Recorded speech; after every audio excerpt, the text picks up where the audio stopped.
Welcome. I am Kate Ishay, co-founder of Psyche Digital.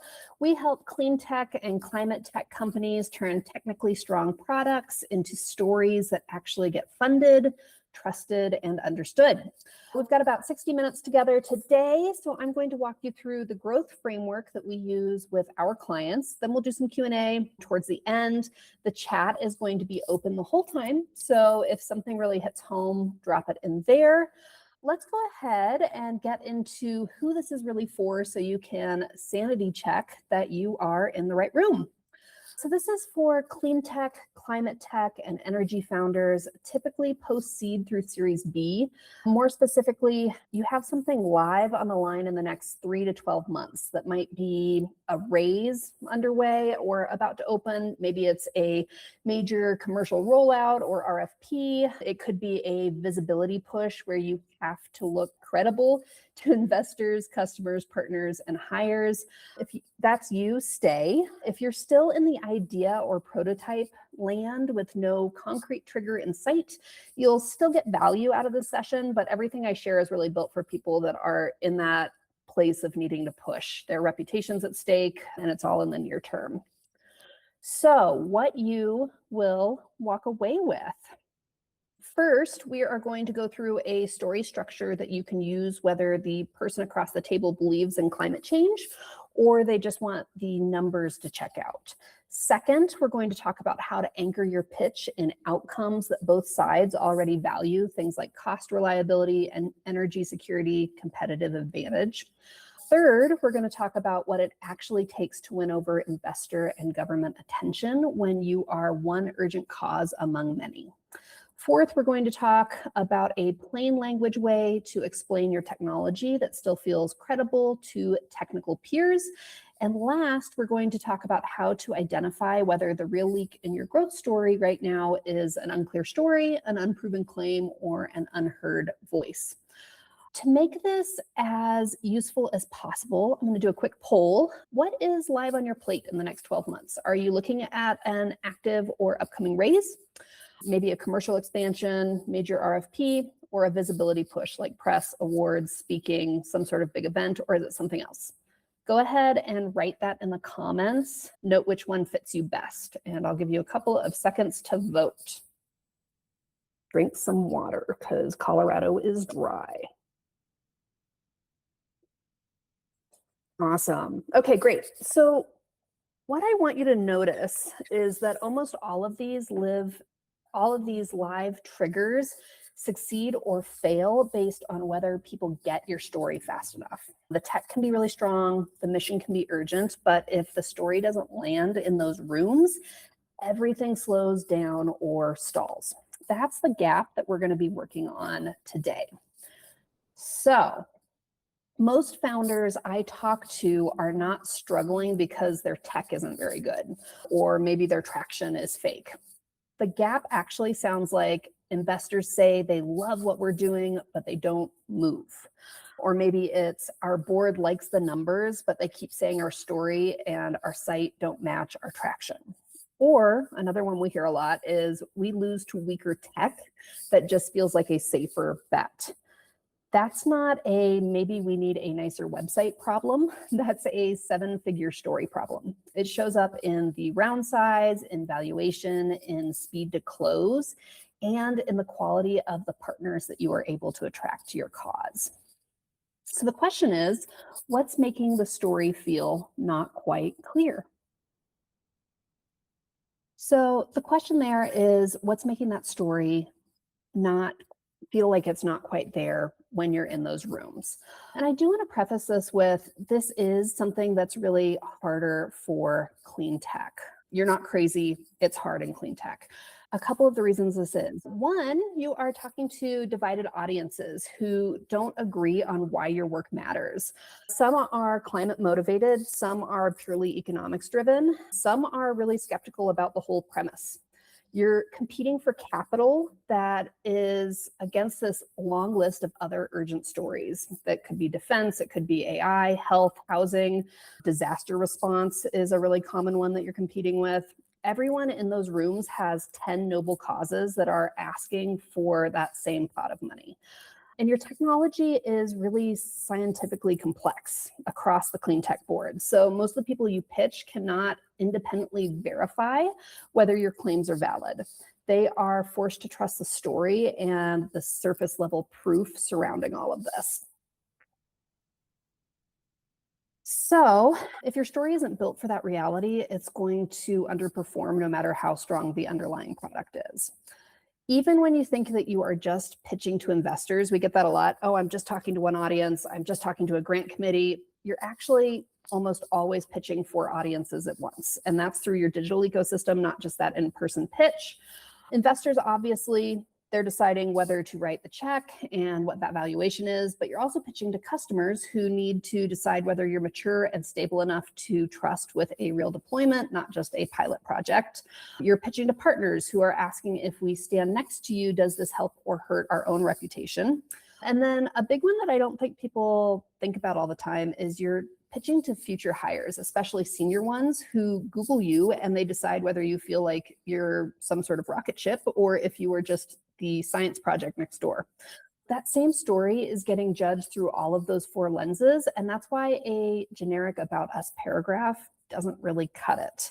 So I want to go through the problems that we are seeing most commonly affect clean tech brands across all the different verticals in this space, whether it's fusion or solar or wind or building retrofit. There's 3 different common problems that we see over and over again. The first one is what I call the divided room tax. So on one side, you've got people who are fully bought into the climate mission. They want to hear about the impact, avoided emissions, system change. Oh, hold on, we got someone else coming in here.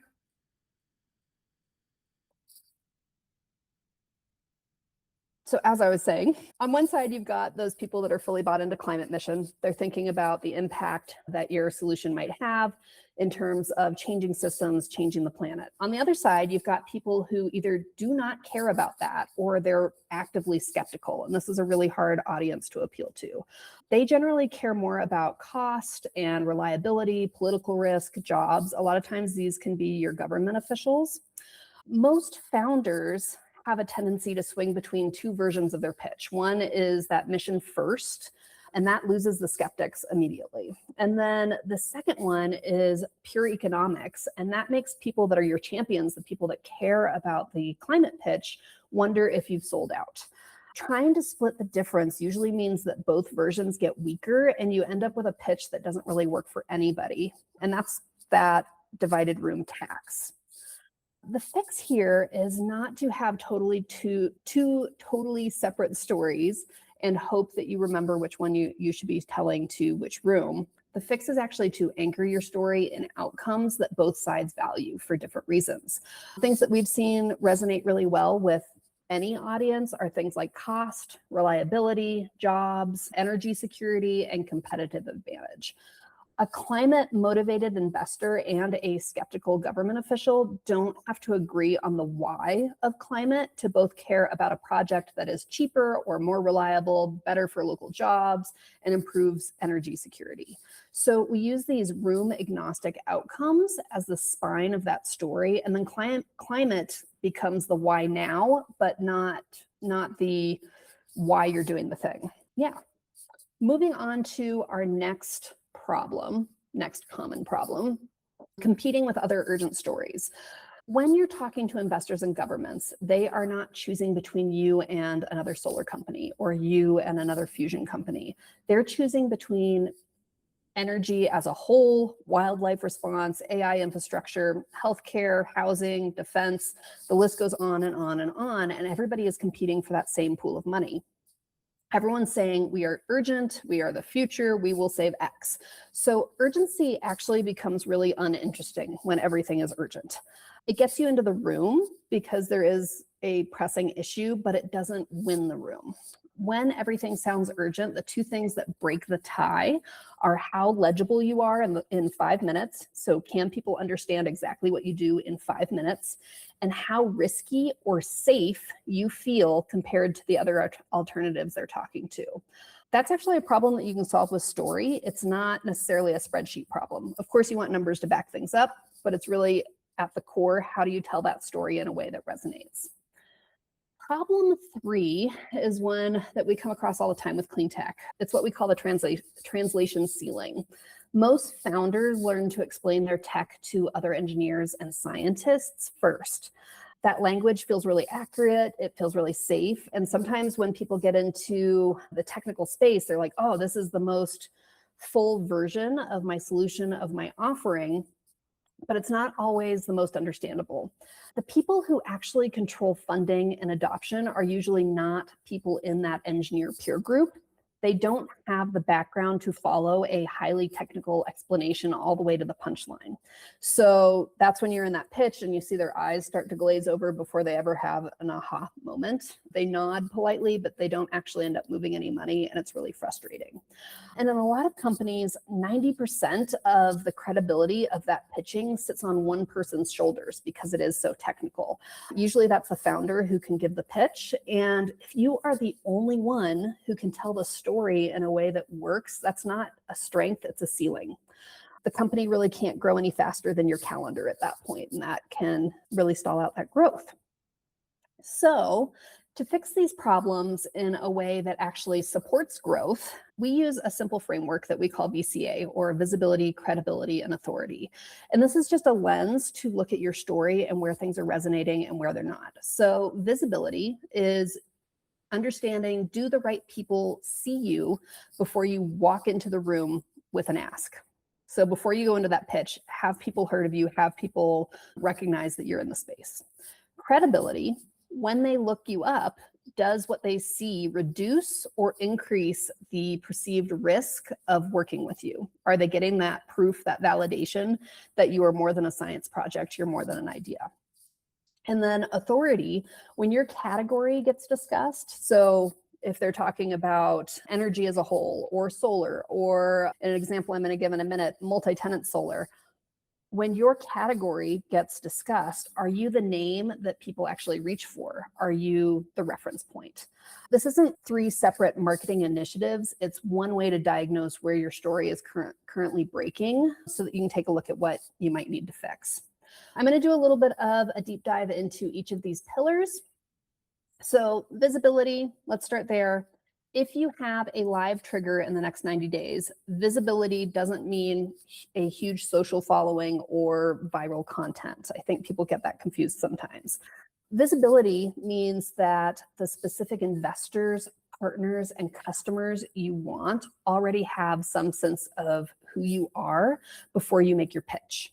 So talking about that visibility, the other thing in here is understanding that a non-specialist who finds you needs to be able to repeat your 1-sentence explanation of what your business does without butchering it. So making that really, really simple, and that's part of that visibility piece too. So when that's true and you walk into rooms that are, you end up walking into rooms that are already warmed up, you're not starting from zero every single time. And that's really powerful. Okay, jumping into the next pillar, which is our credibility pillar. Credibility is basically in complex, unproven, at-scale tech, investors and officials are trying to answer one question: how risky is this solution really? Here, this is where clarity becomes that proof point. A founder who can explain something very simply reads as more credible. Dense jargon, vague claims, they kind of read as either they don't really understand this, or this company might actually be hiding something. My favorite test here is what I call the night before the meeting Google test. So for this, put yourself in the shoes of someone who's going to be meeting with you the next day. They're on the other side of the table. If they are preparing for your meeting, they are probably going to spend 5 minutes on your website or your LinkedIn or whatever PDFs, maybe it's your deck that they have been sent. In those 5 minutes, they're not going to spend a lot of time, but they're going to spend 5, maybe 10 minutes. Does your company feel like a serious, legible, lower risk bet? Or do you feel early, fuzzy, hard to explain to any stakeholders they might be talking to? That little test can give you a good idea about where your credibility is sitting now. In terms of authority, that's our third pillar here. Being the smartest person in the room on the technical merits does not automatically make you the reference point. So authority, looks like this. When people inside your ecosystem talk about the problem that you are solving, your company's name comes up. When a journalist needs someone to explain the space, they're going to call you. When a partner is pitching their board, they're going to use your slides. That usually happens because you explain the category better than anyone else, not just your specific product. So what does this look like in practice? That's where a lot of this thought leadership content, LinkedIn posts and speaking on panels and robust blog content, case studies, that kind of thing. That's where you're going to start seeing that category leadership that builds that authority. Once you have that, every future pitch is easier. People come in pre-sold on the idea that you actually know what you're talking about, which is pretty awesome. Okay, I want to give this kind of a grounded look at a clean tech company that gives you a real example. So King Energy is a distributed solar company that works with multi-tenant commercial properties. Basically, they rent rooftop space, they sell the energy to the tenants below. It goes back into the grid. What they really solved for is actually a software solution. They solved for multi-tenant billing so that all those different tenants could be billed through one bill rather than a utility and a solar bill. When we first spoke, they had a strong tech, they had some traction, but the story was living in a bunch of different places. Investors were hearing one version, property owners were hearing another. The website didn't really say anything. These are screenshots of the old website. It was very confusing, fairly dated. Like many of the founders we talked to, most of the explanation power sat with the two founders. They could get people to sign on in a live meeting, but none of the other story surfaces were doing much of the heavy lifting. We met them right when they had closed their seed round in 2022. We're still working with them today. Currently, they have raised $22 million. They have 250 solar programs active in their portfolio. They have 167 million kilowatt hours of clean energy produced since that time. On visibility, we made sure every place a decision maker touched told the same outcome anchored story for them. Lower hassle for landlords, predictable savings, happier tenants, stronger asset value. We did this on their website. We did this on their social media. Since the time we started working with them, we've actually rebuilt their website twice just for different needs. For a while, they were regional based in California. Now they've moved nationally, and that required a little bit of a zhuzh to their brand. On credibility, we rewrote how the tech was explained so that a non-specialist could follow, and we pulled real proof and risk mitigation into the foreground instead of burying it through robust case studies. A lot of that is things like logos on the homepage of their site of the properties that they're working with, the national brands they're working with, that kind of thing. On authority, we position them as the people who explain the multi-tenant solar problem best, not just another solar developer. And this work is really interesting. When we started working with them, GEO and AI search was not a big piece. Because we did all of this work on the authority building, they are ranking very, very well in AI searches. And this authority piece, I think, is going to become more and more important as AI search becomes more important to the overall search landscape. The result of all of this work was a story that felt safer and clearer to everyone involved, which showed up in the results. The tech didn't change, the story did. They're still selling a very similar product to when we started working with them, but their success has been exponential. At this point, my guess is you're seeing yourself in at least one of these. There are three big gaps that we see over and over. One, an unclear story. Smart people still don't get what you do or why. Two, unproven claims. The story sounds good, but maybe the proof doesn't feel as strong or as visible as it needs to be. Three, an unheard, I skipped the wrong way. It's okay. An unheard voice. The founder can explain it, but the story doesn't really travel across all of those different places. As I mentioned at the beginning, we're going to have a question and answer in here in a few minutes, and we can talk through which of those gaps makes sense for you to really focus on. This is really a starting point, understanding where you fall in these gaps. The same VCA framework applies no matter which gap you have, but you fix different parts depending on which gap is the loudest, and that's going to have the most traction for you. So a really quick recap on all of the things we just went through. You need to have one story that works in every room. Investors, customers, partners, hires. We need that one story that connects everything. That story needs to be anchored in shared outcomes, not in trying to convert everyone to the same beliefs. Visibility, credibility, and authority, or the VCA framework, gives you a simple way to see where your current story is breaking. And whatever your live trigger is right now, the raise, the expansion into a new market, the visibility push, it needs to be the story that's wired specifically to your market, your tech, and your timing. Okay. If you are listening to this and you're thinking, I can see the problems, but I'm not going to rebuild that alone, or it's too big of a lift, I'd love to talk to you on what we call a free Ignite call. It's a free 30-minute call. It's a conversation with me. We look at things like your website, your deck, whatever that live trigger is that you have coming up, whether it's that market expansion or a raise upcoming. You'll walk away with a clear view of where your story is landing and where it isn't. That QR code will help you book that now.